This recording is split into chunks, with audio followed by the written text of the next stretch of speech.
Now, Mark Emery, I'm sure you've heard of him, is in prison for being an activist, I suppose, around the cannabis issue. I mean, there are specific reasons, but it's really being an activist. And his wife, Jodie Emery, is free and in Vancouver, if that is freedom. I want to make this quite clear. You know, we disagree on this issue of cannabis and drugs and legalization and decriminalization. I'm fairly conservative on this, but that doesn't mean you can't have an informed, civilized debate. And I certainly think it is ridiculous to have people in prison for long periods of time when they have not used any violence at all. We now hear that it could be, and I must find out if this is hyperbole or not, but it could be that someone who grows cannabis could spend more time in prison than a child rapist. Is this true? Is this really true? Or is this just a campaign that you're running? Well, it is true if you look at the mandatory minimums being offered for drug offenses and marijuana offenses. This government is really cracking down on the marijuana culture and marijuana growers. They're out of touch with Canadians, though. The most recent poll was 66% of Canadians want legalization or decriminalization, and 59% of conservative voters also want it legalized or decriminalized. They understand that prohibition hasn't worked. Making tougher laws and putting people in prison isn't reducing the problems.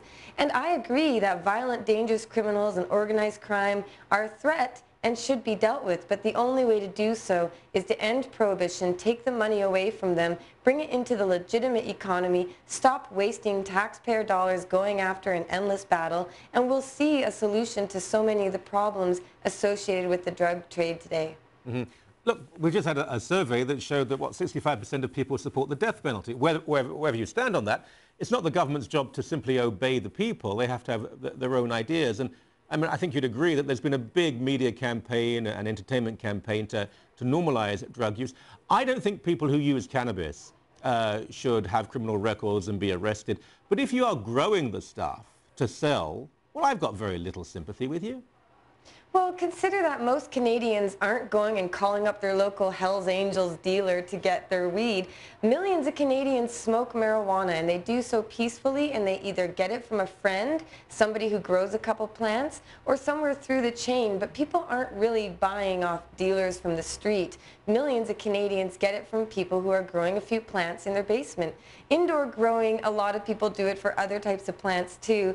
But if you wanted to make it safer for people to grow and access cannabis, bring it into the free market, bring it into the private sector or even the government. Get it in the hands of responsible people. Don't let the gangsters control the majority of it.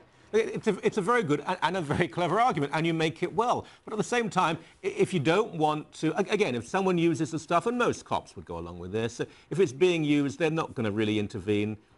I've seen police cruisers drive past cars full of kids who, they've got better things to do. But if you don't want to go to prison, if you don't want a record, then don't grow it. It's as simple as that. You use it if you want, but don't grow the stuff. The problem is, if regular, ordinary Canadians who grow their own aren't able to do it because they're afraid of the law, that means more marijuana is going to be grown by organized crime. Gangsters and criminals are willing to take the risks. They know that they could be shot on the street, they can get arrested, they know there are risks involved, and they're the people willing to take those risks. So when you raise the risk and you raise the threat of prison and the punishment increases, only the worst of the worst types of people are going to continue taking those risks. But Jodie, you know that the practicality is neither the government nor the police are going after people who are growing for personal use. They're aiming at people who are growing big time because they want to make money. And these people aren't doing it because they're activists or they're noble. They're generally doing it because they want to make money. Well, if that's an issue and you don't want people profiteering from prohibition, then end prohibition and there won't be money to be made and there won't be a huge number of people breaking the law to do that. But again, organized crime, their marijuana is mostly for export. A lot of Canadians grow their own homegrown. And these prisons that are being built across Canada, we know there are tens of thousands of prison beds being opened up. And we don't have tens of thousands of Bernardos or Willie Pictons out there. There's a lot of Canadians who grow a couple plants and sell it to their friends who are facing prison under these laws. And we've seen it happen in the U.S. And we know that private prison corporations lobby for these types of laws. If Harper is so sure that this is a good thing for Canada, Why aren't they providing the evidence? Why are the reports blacked out? What is the motivation behind these laws when all the science and all the studies and all the experts and even conservatives throughout the United States say that this is the wrong direction, this is a waste of billions of dollars? Some conservatives do, some don't. I mean, there's obviously a division between libertarian and non-libertarian. But so, we haven't got much time left, but so you think Stephen Harper is in league with what, organised crime to make sure there's still money to be made in drugs? I mean, what's the motivation for this?